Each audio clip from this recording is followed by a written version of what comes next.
అదే RTV app వార్తల్ని క్షణాల్లో చదివే అవకాశం ఉంటుంది. ఒక న్యూస్ పేపర్, ఒక టెలివిజన్ ఛానల్ మీ చేతుల్లో ఎప్పుడూ ఉంటాయి. వైఎస్ఆర్ కాంగ్రెస్ పార్టీ ఆధ్వర్యంలో మన హిందూపురం శాసనసభ్యుడు నందమూరి బాలకృష్ణ అంటే సైకో బాలకృష్ణ మా పార్టీ అధినాయకులు వైఎస్ జగన్మోహన్ రెడ్డి గారి మీద చాలా అనుచితమైనటువంటి వ్యాఖ్యలు చేయడం జరిగింది.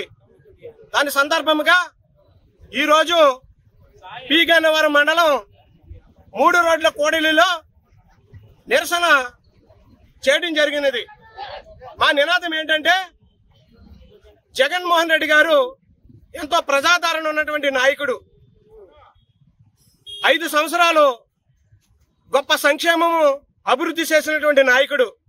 మరి అలాంటి నాయకుడిని సైకోగాడని చాలా తీవ్రమైనటువంటి పదజాలము మాట్లాడటం జరిగింది నందమూరి తారక రామారావు. మరి నందమూరి బాలకృష్ణ నందమూరి తారక రామారావు గారి కుమారుడు. మరి అతను ఎలాంటి మాటలు మాట్లాడాడంటే తప్ప తాగి మ్యాన్సన్ హౌస్ అనేటువంటి బ్రాంతి తీసుకుని చట్టసభల్లోకి వచ్చి ఈ ఆంధ్ర రాష్ట్రానికి దేవాలయం లాంటి శాసనసభలో తప్పుడు మాటలు మాట్లాడినటువంటి బాలకృష్ణని అతన్ని వెంటనే కూడా సస్పెండ్ చేయాలని మరి దీనిని మరి స్పీకర్ గారు ఆయన ఏం మాట్లాడాడో ఆ అనుచిత వాక్యుల రికార్డును కూడా అసెంబ్లీలో నుంచి ఆ యొక్క దీన్ని తొలగించాలని మా యొక్క వైఎస్ఆర్ కాంగ్రెస్ పార్టీ డిమాండ్.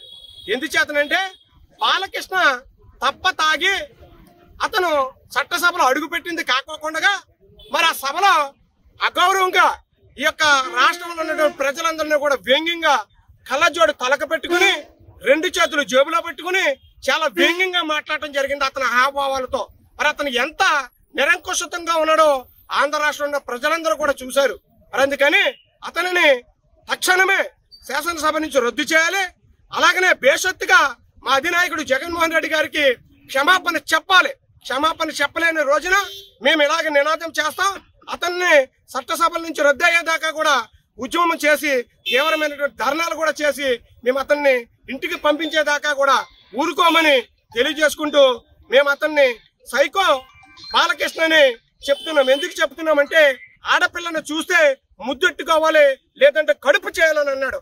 అలాంటి దుర్మార్గుడు ఈ చట్టసభలో ఉండడానికి అర్హత లేని వ్యక్తి. కాబట్టి మా వైఎస్ఆర్ కాంగ్రెస్ పార్టీ డిమాండ్ ఏంటంటే మా అధినాయకుడు జగన్మోహన్ రెడ్డి గారు అన్నందుకు అతన్ని తక్షణమే సస్పెండ్ చేసేదాకా కూడా ఊరుకోము. ఈ ఉద్యమం ఇవాళ ఆరంభమే, రేపు రాబోయే కాలంలో తీవ్రంగా ఉంటుందని ఖండిస్తూ మేము ఈ మీడియా మిత్రుల ద్వారా హెచ్చరిక కూడా జారీ చేస్తున్నాం. జై జగన్, జై జగన్, జై జగన్. తెలుగులో న్యూస్ కి ఫాస్టెస్ట్ యాప్ ఇప్పుడు టోటలీ న్యూ అవతార్లో జస్ట్ 5 seconds లో కంప్లీట్ న్యూస్. సోషల్ మీడియాలో ట్రెండ్స్ కి one stop solution. Live TV app voice search option తో ఇప్పుడే డౌన్లోడ్ చేయండి లేదా అప్డేట్ అయిపోండి. యాప్ లింక్ డిస్క్రిప్షన్ లో ఉంది.